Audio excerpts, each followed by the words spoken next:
On Today FM, Rory O'Boyle, who's a vegan and animal rights activist and volunteer for Go Vegan World. And finally, Ciaran Sullivan, a beef and lamb farmer striving to enhance biodiversity on his farm.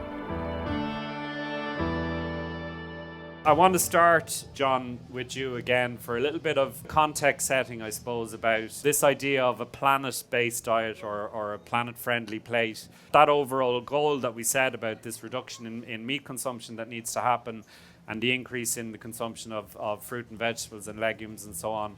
Where are we against that right now at this moment? There was a big report on this very topic published by the Eat Lancet Commission about 3 years ago, and they looked at it. It was really a context of planetary health and the ability of the planet to support our agricultural systems. And the recommendations from that were very clear, and it is we're overproducing and over-consuming meats and other I suppose foods along that chain, but particularly over-consuming meat. And it has a huge environmental and ecological impact, because globally, the number one reason for land clearance, and of course, by what we mean by land clearance is ecosystem destruction, right? AKA land clearance, is creating space for livestock. That is the number one thing in the world, or for creating space for land to grow crops to feed livestock. So we're on this trajectory at the moment where we have livestock intensive systems that are basically producing and consuming more resources than our small finite planet can support. It's really that simple. And for example, some of the projections are that on our current pathway, the world would be eating, I think it's 74% more meats by 2050 to feed that population that you described heading for 10 billion people. Now, it's really simple. That will never happen. Now, we either speed into a brick wall.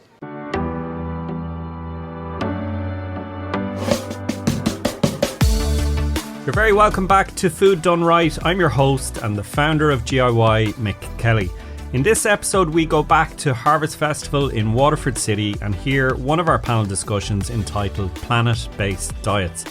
On this panel, we explored the science behind how a change in our diets will help us to achieve our sustainability goals. The way in which we produce and consume food can be controversial, and in this discussion, we try to have a respectful and open chat with people who have very differing viewpoints on the subject while aiming to find some common ground. Joining me on the panel were Mairead Costin, the owner and manager of Garraí in Waterford, John Gibbons, environmental activist, Irish Times columnist and a weekly contributor on Matt Cooper's The Last Word. Of crashing into planetary limits and pay the price, or we find a way to take an off-ramp so that we can figure out a sustainable way. And principally, what that means is we have to move quickly towards diets, as they always were, by the way, in human history, predominantly plant-based, not exclusively. Now, if you wish to be exclusively plant-based, that's absolutely your own business. But predominantly plant-based diets. And the main reason for that, I could talk about the health side of it, but the main reason is we don't have enough world to support 8 to 10 billion humans and 80 to 100 billion farmed animals. There simply isn't enough. And let me explain in numbers just how big a deal this is, right? From 1970 to 2020, that's 50 years, okay? That's sort of part of a lifetime. In that period, the world lost 68% of its wild animals in 50 years, right? Now, that's what happens as we intensified our agricultural systems, as we cleared landscapes, and ecosystems have collapsed or been taken to the edge of collapse all over the world. Now, that's 50 years of a catastrophic system. Now, whatever you might think, we are not going to do another 50 years of that. If we do, we will cause global ecosystem collapse. And what does global ecosystem collapse look like? Basically, from our point of view, as an apex species, if you like, whenever ecological systems collapse, what are the first species to die off? The apex species. Now, we're a pretty resilient apex species. We'll hang on for a while, but we're on the line. this century. I would suggest we're on the line this half of this century. So we're going to have to change direction, not to save, the planet, but to save ourselves. And I would suggest, for those people who care about it, to save the natural world. I find it unconscionable that what we have done, knowingly and mostly unknowingly, is we have taken hundreds of millions of years of evolution and shredded it. I mean, one of the speakers mentioned earlier about insect collapse. A German study from 1991 to 2017, 78% of the flying insects in Germany have disappeared in 25 years. So we're in massive global ecological collapse. Now, I would like to believe that we haven't passed a point of no return, but if we haven't, we're bloody close. And the first and most powerful thing that we can do to turn this around is to shift our diets away from, I didn't say exclusively, but primarily away from meat-based diets to plant-based diets. And the reason is we need to give back tens of millions of hectares of land have to be handed back to nature. For what? Simply to allow ecosystems to recover. Because those ecosystems are the only reason that we're here today. And we cannot hack them out from under us and expect to survive. So from my point of view, what's on the line? Everything. What time scale? Imminent. Thanks. John, what does the national picture look like? Because again, we spoke in the last session that Leo Varadkar talks a lot about how we can feed 40 million people from this island with our food system. Like, is the big picture for Ireland's food production? It's mainly, going in the other direction to what those kind of dietary shifts would suggest it needs to be. Yeah, it's going in exactly the opposite direction. In fact, we've doubled down on a beef and particularly a dairy production system that is. It used to be mostly extensive. Now it has intensified. A lot of our beef system is still extensive, but our dairy system is now quite intensive. And it's an export-oriented system, as I mentioned in the earlier session. About 90% of the food that we produce in Ireland is exported, and about 80% of the food that we eat in Ireland is imported. We're a food insecure country. In the event of an international crisis, and I know it seems a crazy idea in mid-2022 that there could be really serious international crises that might break down supply chains. Okay, a couple of years ago when I was making that point, people were kind of looking at me going, really? Crisis? What crisis?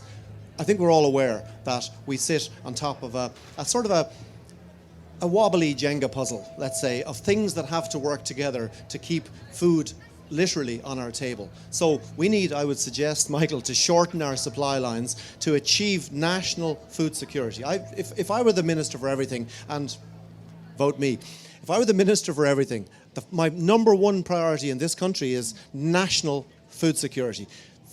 Feed ourselves first, then step up to our responsibilities to help with world food production. But starts here. Ciaran, can I come to you next then? So just tell us a little bit about your farming and your farm and what that looks like. Yeah, thanks, Mick.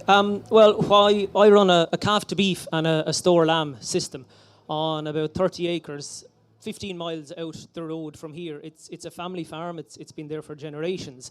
In your family? In my family for generations. Obviously, the land has been there since time immemorial. But I made a decision in 2015. I'd been working off farm, everything was leased out for nearly 20 years at that stage.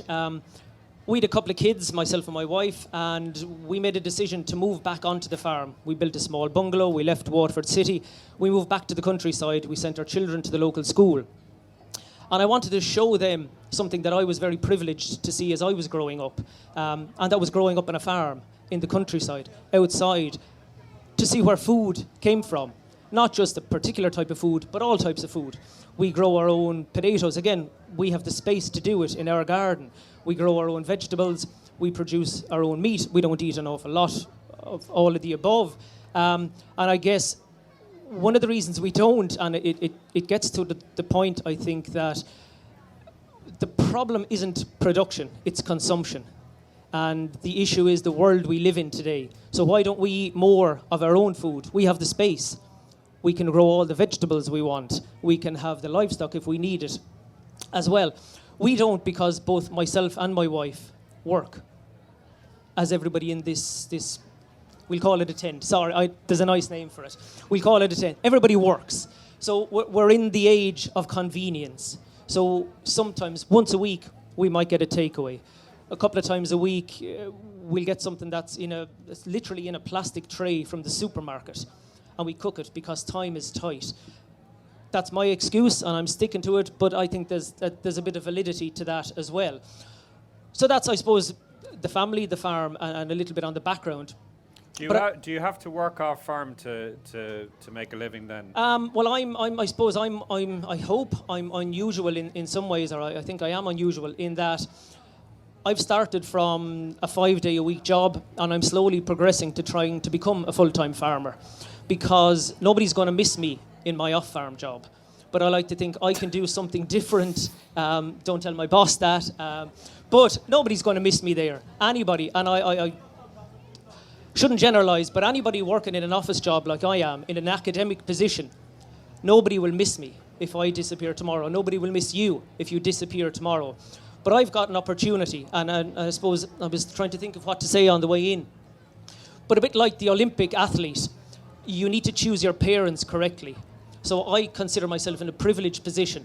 I was born on a farm. My parents are farmers. I've got a chance to do something that I enjoy. I've got a chance to work with nature, and I've got a chance to do something different, to maybe try and set a small example for others. Now, we can get into that at any point in time.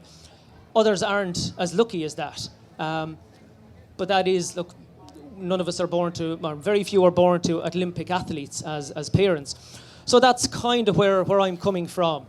I think beside that, there's lots of structural issues we can address as well. There's an awful lot to unpack in what John was saying there. And one point I'd like to pick up on with you, Mick, as well, and I'm constantly using the language, but I think the biggest failing of all of us, and John included, so there's the first shot across the bows, John, is communication. None of us communicate as well as we should or as properly as we should. And part of that is the language. Mick, you mentioned there's different sides involved. And we can sit and have a coffee all day long, and I'll chat to you about that as well. But I don't believe there's any sides. I think there's different groups. But the issue here isn't the battle, the cultural wars, as was mentioned in the notes, isn't along the horizontal axis. It's along the vertical. There's an awful lot of people, like I would go so far as to say anybody here in this tent, in this pavilion, anybody at the festival here today isn't part of the problem. They're part of the solution. But there's an awful lot of people not here today. There's an awful lot of people who are benefiting from the current status quo, the drive to clear the forestry that John's talking about, the drive to make food a loss leader in their business model. There's an awful lot of those who aren't in the room and who need to be in the room. I wish the supermarkets and others didn't have so much power in the food supply chain, but they do. That's the reality. We're going back to the convenience thing again. This is the world we live in. Without those people here, we're talking to ourselves. I wish it wasn't the case, as I said already, but they need to be part of the solution too. And I think there's bigger issues to solve in that regard, and it's a societal thing. And there's a hell of a lot flowing out of my mind now as well. And so I'm going to stop in a second. But I think we can't talk about climate justice or climate change or plant-based anything or reducing livestock or increasing livestock without talking about the social aspect as well and social justice. I went for a quick walk around here. The food is absolutely fabulous. The coffee is beautiful. But I don't see any chip shops. I don't see any chip vans. Why are they not here? I presume they're allowed to come if they want, but their customers aren't here. So if they're not here, there's a hell of a lot of people who are outside of this nice little polite net that we're in who aren't involved. Their voices aren't heard. That's ever before we get to look at the cost of anything. I think the food around here, I was going to say it's expensive. It's not. It's a normal price. The food in the supermarket's cheap. And I think that goes back to language again. We've got to get the phraseology and the words right, and then we can start communicating better. So I'm going to stop now, because the battery's probably going to go in this as well. Yeah. So. Well, we've plenty of time to unpack some of that, and I'll come back to you in a second on that. I just want to ask Rory, just like the kind of the dietary shift that I mentioned there that needs to happen is like it's a major it's a major behavioural shift for people. Like, how do you think we can kind of motivate people to adapt that sort of a diet in the future? Yeah, so I should say at the outset, my contention would be that since animal agriculture is not necessary for us to prosper and survive, and it has ethical considerations to be taken into place, that's my starting point. In terms of change, John mentioned earlier about the Eat Lancet, and these reports tend to be couched in what's acceptable almost, or what can be delivered, rather than when we talk about environmental change, we need to pull all levers that are available to us, and yet no one ever, it's accepted in reports that a plant-based diet is an environmentally material change that people can make, but it's never suggested as the solution. It's always somewhere along the spectrum between a plant-based diet at one end and something in the middle is what we're going to propose. In terms of making that change, however, there's no doubt that communication from the top and policy that drives how we live has a big impact. So change in that means people at the top taking responsibility and engaging in both the science and the ethics of how we live. We talk about our consumption and our general consumption in all facets of life is beyond what the planet can bear, and we should be doing what we can in every element of our consumption to minimise our impact. And on a kind of a personal level, then, like you don't need to get into too much detail if you don't want. Like, but what was the sort of motivation for you to go vegan? Was it ethical or was it health based or? Yeah, I to be honest with you, and I was talking to someone before this panel. I think that if there's not the ethical consideration put into place, then someone adopting a plant-based diet will ultimately revert away from it because they don't have the pillar of their ethics under them. For me, it was a combination of things. My girlfriend was vegan when I met her. She was the first vegan I'd ever met. Now, people say they go on a journey to becoming vegan. It took me 18 months. We would have had conversations, and I had the same old arguments about desert islands and what you would do and things like that there. Hypotheticals that kind of protected me from where she was. But when I made that connection, it was a pure switch, a straight switch. There's no journey to make once I accepted that other animals have moral value, and we need to give them that respect that they deserve as inhabitants of the planet. Like presumably, like most of us, you grew up eating meat, and you were like it's culturally such an important part of our lives. Like, do you miss it? Well, people always say that their biggest regret in going vegan is they didn't do it sooner. Okay. I'm like everyone. Well, I'm like everyone else. I'm like most Irish people. Meat was a constant in 2 out of the 3 meals every day. Dairy was constant in every meal practically. Yeah. It was something. It was the lack of exposure to open my mind to veganism was probably the biggest constraint on me. I mean, I'm still the only vegan in my family. My mother says that when we're all together, we shouldn't be talking about it because it upsets people. And so I obviously my communications are not sufficient to engage at an appropriate level. But it was a fairly straightforward switch for me. People say it's difficult, but I think in terms of their diet, a dietary change has become more and more straightforward to do in recent years, and so it's really not a barrier, I think, anymore. Yeah. Okay, so Mairead, I want to bring you in then to kind of, I suppose the first question I want to ask is, I'm really curious about how do you go from like nursing, physio, like that healthcare background into growing veg for markets? What was that transition about? Yeah, so I guess thanks for having me here today.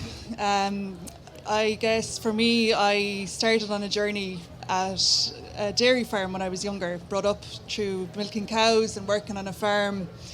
And I decided I wanted to go travelling and see the world, and ended up in healthcare as a job that you can go anywhere in the world with. Nursing is an amazing job to, I worked in Africa, I worked in Calcutta, I was in New Zealand, and along that journey is where my first exposure to becoming a vegan.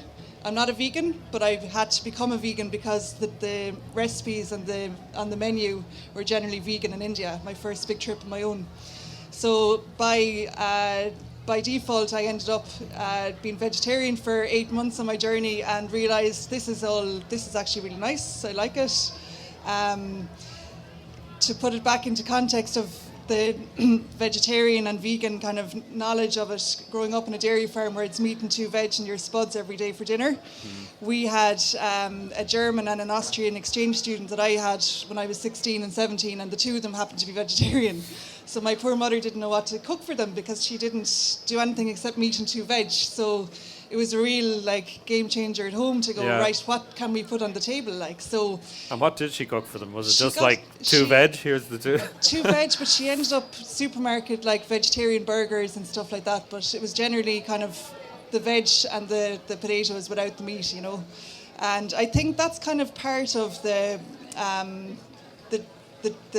block for people as well to reduce their intake of meat is having, what do I do? How do I cook it? And what are the options and recipes and things like that? So for me, the veg journey, I started my business last year, Garraí Mairead down in Ring, and people are really interested in what I'm doing down in West Waterford, and they love to see where the food is growing. They love the story behind it, and also they don't know sometimes how to cook the food I'm selling. So they're always asking me, what do I do with this? And people don't know, they don't have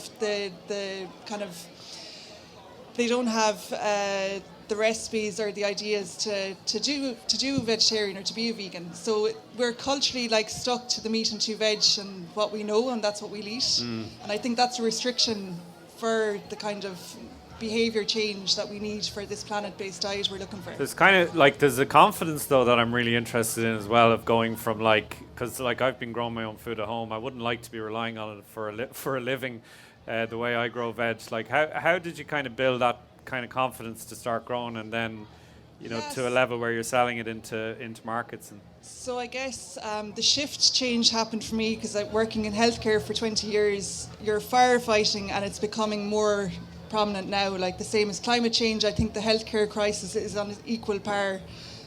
They're both related. They're both very much on the same journey, and I think both sectors in the government need to be talking to each other to find a solution as well. But for me, firefighting in the healthcare system, frontline all the time, I just had enough of it, and I was a number like that where I'm easily replaced as well in my job. So I felt like this, I'm giving everything and I'm not actually as valued as I want to be. I saw a lot of ill health, and people that were suffering from, long-term chronic illnesses. They're becoming more and more prominent now, and you're dealing with them in the hospital, and in community care where I was last in my physio job. It's a lot of firefighting and a lot of illnesses that can be prevented by good, healthy diets and health promotion, and meet people before they get to that stage where the chronic illness sets in. And that's what all the research is showing in the last while about the plant-based diets really help with these cardiovascular disease, cancer illnesses, the metabolic diseases that are there that are creating all this burden on the healthcare system. So for me, I felt, what can I do about this from a healthcare point of view? I took a career break and ended up on a journey in organic farming by accident. I was murdering herb plants from the supermarket before that, had no idea how to grow food. My mum had grown food before I was born, but I never had any first-hand experience of it, just milking cows. And somehow on my career break, I decided I needed to learn how to grow food. And from that, in 2017, 2018, I went on a journey and discovered I love growing food. And I want to grow food and grow a business that can be something that will promote health in my local community and be something positive for health and for people to learn where their food comes from, and just have that impact on, when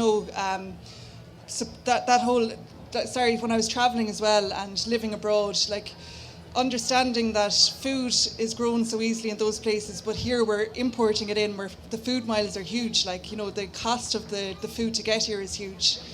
And knowing that we can have an impact on climate change by having our food grown where we are and selling it where we are to people, to have that nutrient density as well for the best of healthy food you can get. That's all part of the health promotion picture as well, so that's really important to me. And I'm really passionate about and I'm really lucky to have the piece of land from my family farm as well that I could come back to set up my business. Sorry, long story short. Is it still a working dairy farm? My brothers work in the dairy farm, Yeah. and I'm using an old haggard that's part of the back of my dad's house. It's 1/4 of an acre that I put my tunnels on. Okay. And I started cultivating the land for 2 years before that to get green manures and get the soil health and just building. I went under conversion with the Irish Organics Association, have my conversion gotten last week, so I'm now certified organic. And then an acre of the land came from the conventional farm for my brother then as well, and that's under conversion as well. So that's my outdoor crops. So there's part of the dairy farm that's monoculture that is now turned into biodiversity tropical paradise. You know, it's just amazing. I've never seen insects in anywhere before in Ireland that I see in my farm now, and it's just incredible what can be done in a short space of time on a small piece of land, you know. Brilliant. John, can I ask you, I suppose, like one of the comments you often hear when we talk about this debate is that like we're very well set up to grow cows in this country. We've got like an amazing climate for growing grass, and we can do so, you know, more sustainably maybe than other countries in the world and so on. And if the world is moving towards in the opposite direction maybe to where it should be going and eating more meat, are we not better to produce it here than elsewhere? Yeah, the argument, I guess, about the suitability of our climate for producing cows, I mean, it's true up to a point. It certainly is. I think it is true up to a point. But there has been a rapid shift over the last, I think I said this already, over the last 50, but particularly over the last 5 to 7 years, and away from diversity and towards monoculture, agriculture. And that's basically the main shift that has happened, is that we now have a much more, if you drive down the motorway and look out your window to the left and the right, you see a lot of green. But what you're looking basically at is what's called monocultural ryegrass. So this is basically a single species crop to feed, basically to produce, mostly these days to produce milk.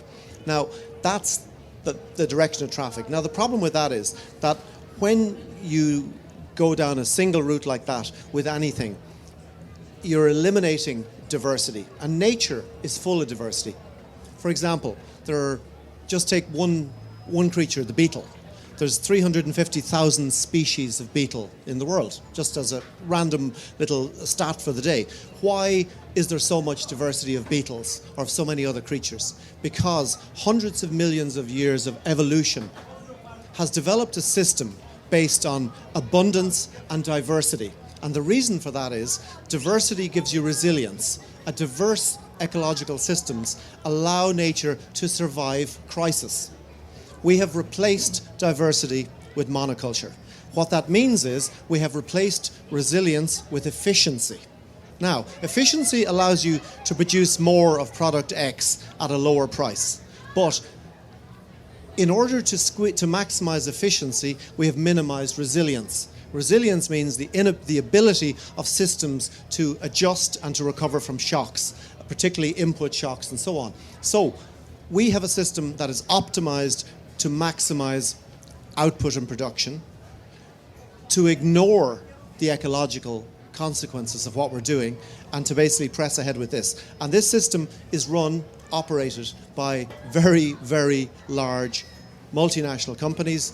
They control the global food system. It's incredible how few hands the international food system is in. There's literally 4 to 6 global mega PLCs that control most of the world's food production. And I assure you, they're not controlling that food production to maximize ecological outputs or to improve planetary health. They're doing that to make tons of money for their shareholders. That's a system that has, again, made a small number of people staggeringly rich. But on a global scale, we're probably, as a species, more food insecure in 2022 than we've been since the end of the last ice age. I think that's a fair summation of the situation.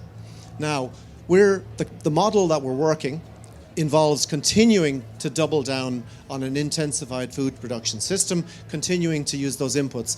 And you asked me, Michael, about, well, what about our suitability here with grass grows very well?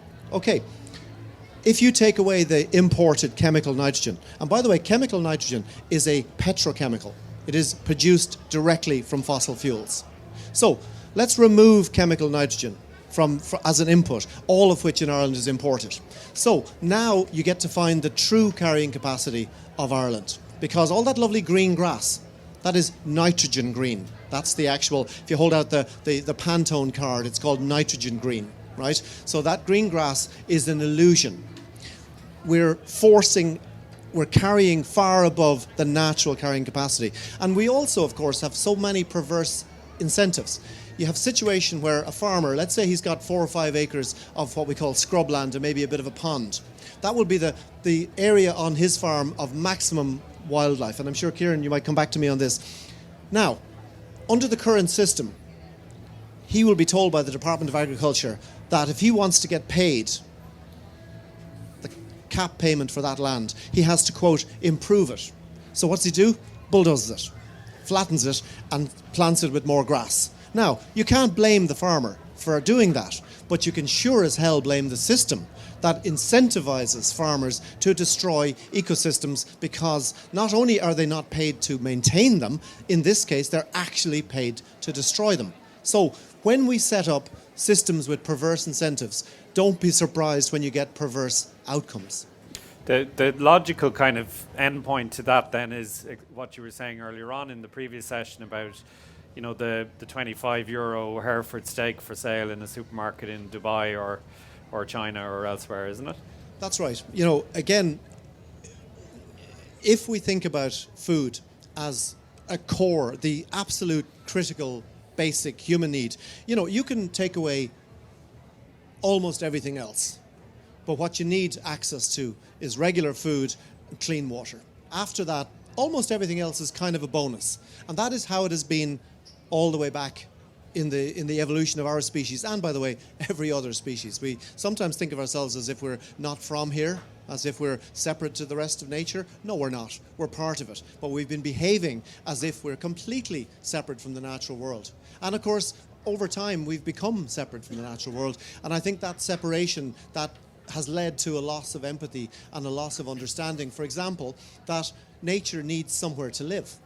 And as we, for example, recently have intensified, we've been losing, by some estimates, 5,000 to 6,000 kilometres of hedgerows a year in Ireland, being cleared out, being torn out. Why? To produce more land, to produce more grass, to produce more dairy or more beef, whatever it is, and to push it on like that. Now, I could talk about the ecological consequences of that, but these are the systems where we're incentivizing that type of behaviour, and we're certainly not punishing it. What I wanted to ask, I suppose, is I think a lot of Irish people, are related to a farmer or come from a farming background. Like we're all kind of, if not directly connected to the land, not far off it, and yet it seems to me that like there must be a kind of a morale problem with farmers at the moment, whereby you're being blamed for everything unfairly in many ways. I think there's kind of all of this debate going on that's painting farming as sort of bad, I suppose, in general terms.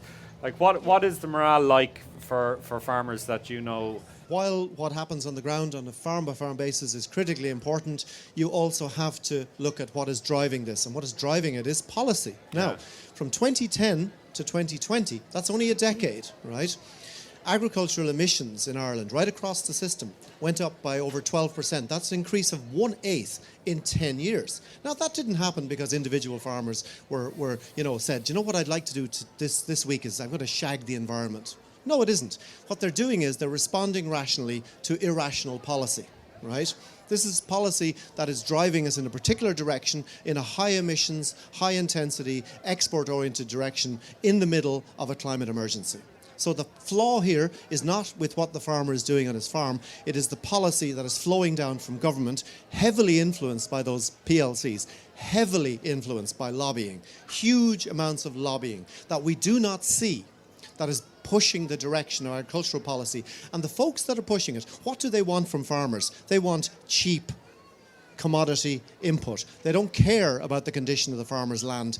They simply want to be buying cheap stuff from the farmer to turn it into commodities to shovel it off to the supermarket, right? And they don't care if our river quality, water quality in our rivers has plummeted over the last 10 years. They don't care if all the biodiversity markers in Ireland are declining sharply. They don't care, right? And guess who gets blamed for all that, by the way? The farmer. But they're responding to irrational policy. They're not driving it. That's why it's critically important that we do keep our eye on the big picture, because it is the big picture. These are the guys who are pulling the levers, and the farmers are responding to those signals. Rory, can I bring you in just to, I suppose, to speak about plant-based diets and maybe the point around exclusively plant-based diets? So it strikes me that there's two bodies or sets of sort of thought around this, which is, like, obviously I think people would be aware of increasingly advertisements from Go Vegan World and so on, like that are painting the ethical picture of eating meat and animal products. And then you have the likes of the Happy Pear, where it's very much focused around the kind of, the health benefits of a plant-based diet. But it strikes me that in both of those cases, what has happened is really, like, obviously more people becoming vegan and adopting plant-based diet, but like a kind of retrenchment in a kind of cultural war sort of idea that people are just going into their corners, and it does turn into that Punch and Judy kind of debate. What do you think about that? Yeah, well, I would probably just point out first, Go Vegan World advocates ethically for people to go vegan, not necessarily a plant-based diet is probably the simply biggest manifestation of someone being vegan. Okay. But they're not advocating for a plant-based diet. It's the veganism side of things is where the campaign is. Yeah. The lads that run Happy Pear are advertising for themselves. They're running a business. Fair enough, but they're both. My point is, like, they're both sort of pushing veganism, and they're both doing it in a way that's one is commercial, I accept that, and one isn't. But just to say, veganism is not a diet. So while someone might have a plant-based diet, they don't necessarily be vegan. You wouldn't be vegan and not have a plant-based diet, but it doesn't. The reverse is not consistent to say. Okay, fair enough. But what to that point, I suppose, about the kind of cultural retrenchment, and like we've seen in the US, what happens when you polarize the society to a degree where it can turn to kind of like a level of nastiness and violence that's very, really disturbing. I'm not suggesting that that's the direction we're heading with this debate, but like, how do we move beyond those kind of cultural wars and into something meaningful, finding common ground where people can kind of come together, I suppose, rather than apart? Yeah, I'm not sure if I'll be able to give concrete actions or anything like that there, but I think it probably is. It's in line with engagement. If people don't understand what veganism is, they assume it's a diet, for example. I'm not, that's a perfect example of what people think. So it means they haven't necessarily been engaged with on the topic or have engaged with it themselves. Yeah. That was the position for me before I went vegan. And then in terms of plant-based diets, plant-based diets are advocated for in scientific research. But as far as I know, there's only one environmental civil society organisation in Ireland that has ever mentioned it, and that's actually Irish Doctors for the Environment. So it's kind of, it's in the halfpenny place. I don't know, the people that seem to react most to any campaign that Go Vegan World launches seems to be those most offended by it. But that can't be helped. I guess those not open to change are not going to be listening to the campaign in the first place. But how to... a lot of the culture wars are what happens in social media. People get riled up on social media. If they would turn it off for an hour, they probably calm down a lot.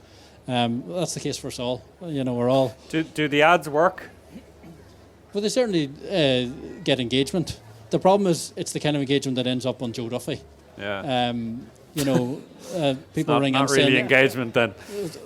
Look at it that way. Like, people ring up to say they were offended. The message isn't to offend anyone. Yeah. It's to ask people to engage with the issue being raised. Yeah, but that's like the question. Do they work to actually convince people to become vegan, or do they just offend people?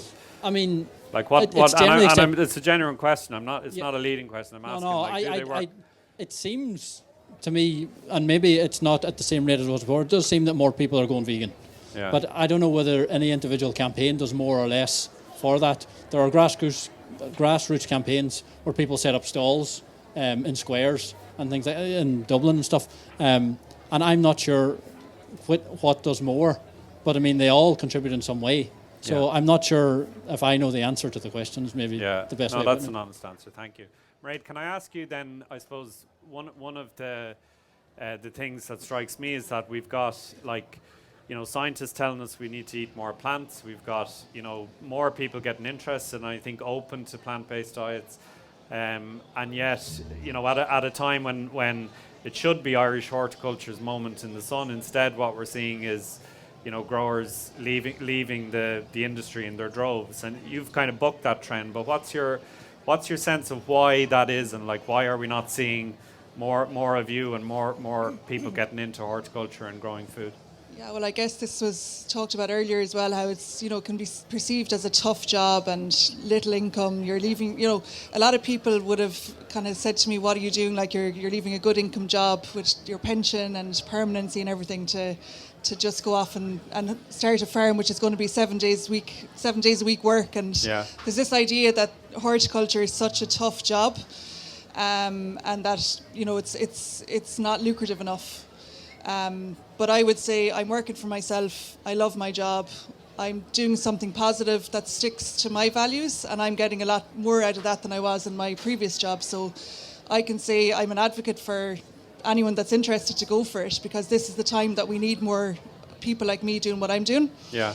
And I think the restriction to what you're saying, the first point about people getting into veg more and to support the local producer as well is cost.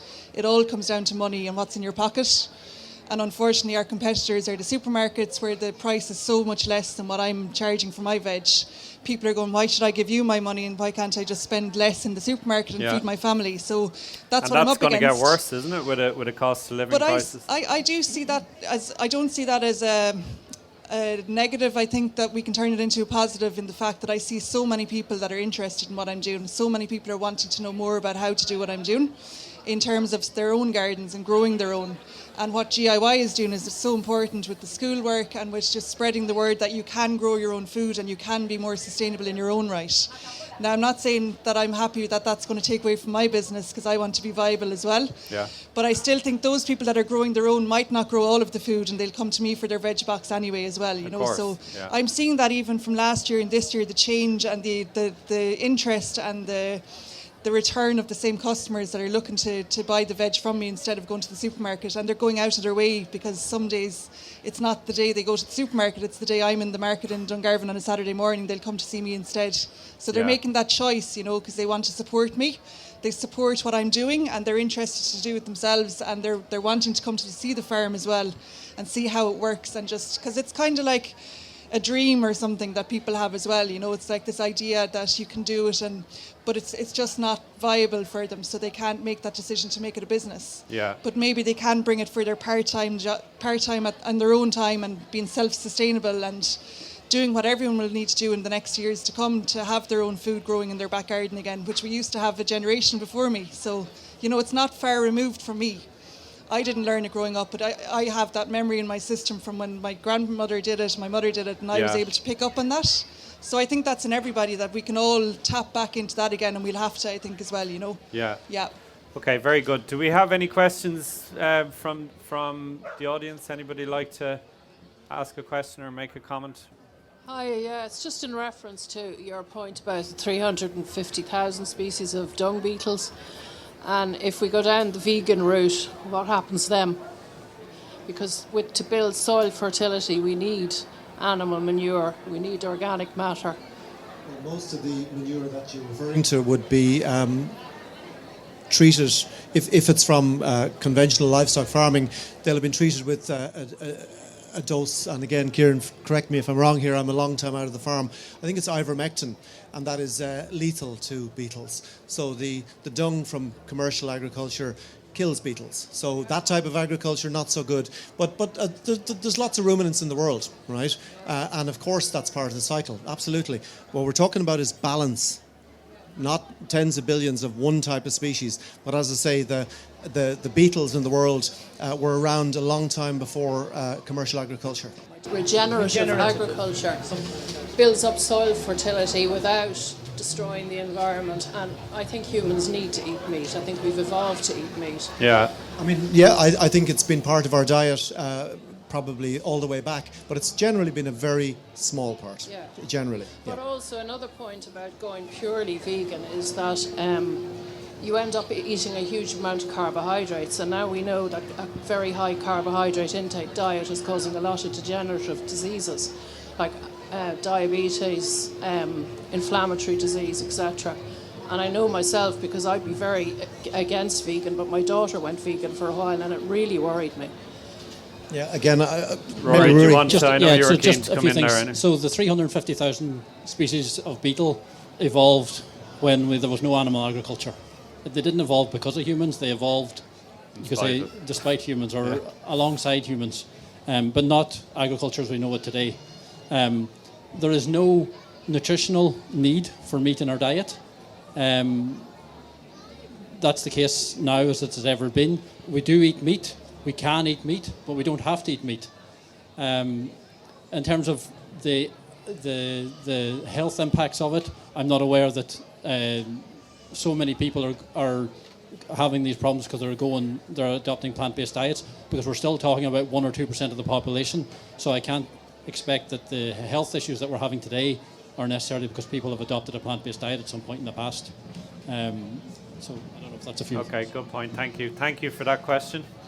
Any other questions there? We have somebody over here. We'll just get a microphone to you there. I'm just wondering, in terms of these processed vegan products that we're seeing, like cheeses and different like convenience vegan foods, are they as negative? Do they have as negative an impact on the environment as other processed foods? Yeah, it's a great question, Rory. I don't know. Do you Well, want to come back on I that? suppose on the face of it, in terms of emissions, they don't. Because Okay. simply the ruminant animals that emit the methane, it's such a large scale, not a large scale, such an impact in the time that it exists. Yeah. Look, if there are health issues with particular items and people are worried about it, they shouldn't consume them. But it doesn't justify, I mean, in terms of processing, when people drink cow's milk, they don't think it is processed, but it's pasteurized, it's homogenized, they're all processes, and it's to make sure that it's safe to drink. Yeah. Now, if you don't have to drink something, if you have to process something in order to be able to make it safe for consumption, maybe that points a thing that the plant-based alternatives aren't necessarily alternatives to natural items. There is that point though, isn't there? That like, I mean, if you're moving away from meat and dairy and into a really natural plant-based diet, that's a fantastic thing. If you're moving from it into kind of eating highly processed foods, which I accept would be better probably for the planet, may not be as good for your health though. Like, so there is that challenge that a lot of the vegan food, I'm not saying all of it, but like is highly processed. There's an awful lot of kind of, you know, not just processes, but ingredients in there that are not natural. I'm sure someone moving from eating junk food to vegan junk food is probably not doing their health much good, but it doesn't necessarily mean. Now, I'm not going to say I have adopted a whole food vegan diet, but it doesn't. It's not that the animal derived alternatives are in some way better for us. No. So yeah, there is. I mean, you have to have a whatever you eat, it has to be a properly managed diet. But that's the case whether it's plant based or otherwise. Yeah, good point. Thank you. Thank you. Any other questions there, Kitty? And then, I don't know, I suppose just another question, maybe building on that, I suppose veganism as part of a locavore context. Like, I'm someone, I don't eat much meat, I don't really like meat or dairy, but I try to eat as local as possible, and just sometimes you just see it's all very much focused, like avocado, tahinis, you know, a lot of coconut oil. So it just seems, what's your opinion on that? How veganism, if we looked at Ireland as a self-sufficient whole, and how would that work in a balanced nutritional way?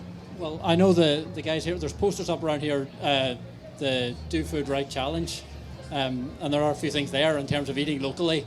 Don't buy imported fruit and veg. Unfortunately, all year round we don't supply ourselves with enough fruit and veg, so I think we're inevitably going to be buying, not that we shouldn't cut down on it, There are issues in terms of avocados and stuff. We're sending ships over to North America. Well, there was a campaign to promote Irish beef consumption in Mexico, and I'm sure them ships are coming back with avocados. If you have an issue with avocados, you shouldn't eat them. You know, I don't eat avocados. They're supposed to be very nutritious. I just don't like the taste of them. But that, again, not necessarily mean, well, I'm not going to eat an avocado, I'm going to eat chicken nuggets. Or, you know, again, you can say, oh, that's not a fair comparison. People don't swap one for the other, and they may not. But it's just the idea that not eating avocados and eating something derived from animal agriculture is necessarily, it's a false equivalence in both directions. This lady up the front, and we might just leave that at the last question. I'm afraid we're running out of time. Just a simple question. If you don't have land, how can you get more involved in growing plants? Yeah. Are there any like community efforts or community gardens? Great question. Maybe, Mairead, do you want to take that? I mean, it depends where you're living, and there is community gardens set up in communities, but like, say, for example, in GIY, do you do community gatherings there as well for... Yeah. So that's one example. In Waterford, in Dungarvan, in my parish, actually, in parish, there's a small community garden and a few locals get together. So it's kind of just going to the community hall if you're in a village somewhere in the town and just finding out where potentially the community garden is, because there generally is one in every town, I think. Yeah. Thank you. Okay, just before we finish, can I just ask everyone just for a quick closing comment? And I know it's somewhat glib to be asking you to summarise a very complex global issue like this with one comment, but if I could ask just for a brief comment from each of you. Ciaran, start with you, please. Yeah, I was afraid you were going to ask me that. I think three things that I'll take from today, and there are 3 C's. Complexity. Nothing is straightforward. We've had some very good questions teasing out different bits and pieces, so it is complex. Second, communication. Like, we need to get, as soon as you describe something, you immediately get it wrong. So I think we need to be careful in how we describe things. So communication is key. And the third C for me would be consumerism. We need to be more aware as consumers, all of us here, whether we're farmers, vegans, horticulturalists, journalists. I won't even attempt to describe you, Mick. It wouldn't do you justice. We just need to be all aware that we're all consumers. So just be aware of that again, I suppose. So those 3 C's for me. That's great. Rory? Yeah, well, I was coming down on the train and I had all these stats and I have them in my head, but there's no time to be sharing them now. I would just ask people maybe if they're interested, there are plenty of resources out there in terms of Go Vegan World's website has heaps of resources on it. If you want to challenge them, they're there to be challenged, but at least engage with the issue in the first place. And consistently, I think my opening statement said about animal agriculture is not necessary. I still believe that. There are ethical primarily, but ecological, environmental and economic reasons for it. But just people to at least engage in the issue. Great, thank you, Rory. John? We need to give back probably between 1/2 and 2/3 of the world back to the millions of other species that we share it with.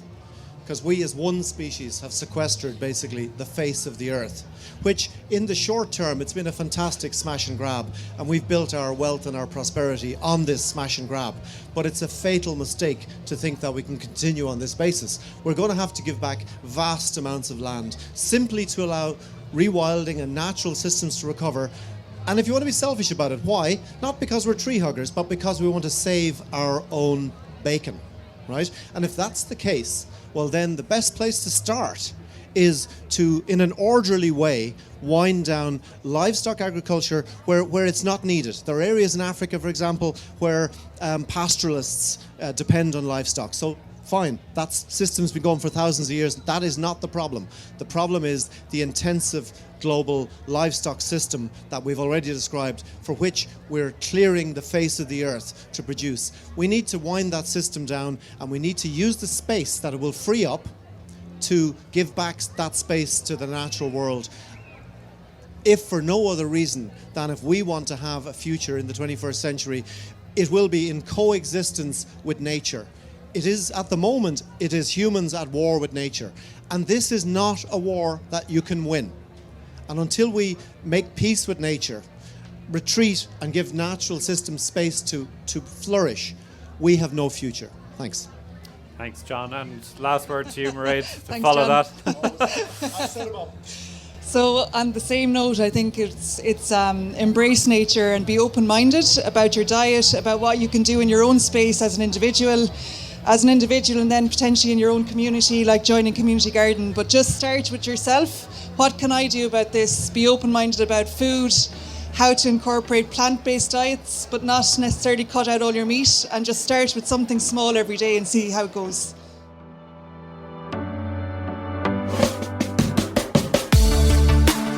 That was such a fascinating conversation, so a huge thanks to my guests Mairead Costin, John Gibbons, Rory O'Boyle and Ciaran Sullivan. You can find loads more information on this topic on our website giy.ie, and also check out our new TV series Food Matters and its website foodmatterstv.ie. Thank you so much for listening, and please do join us next time on Food Done Right.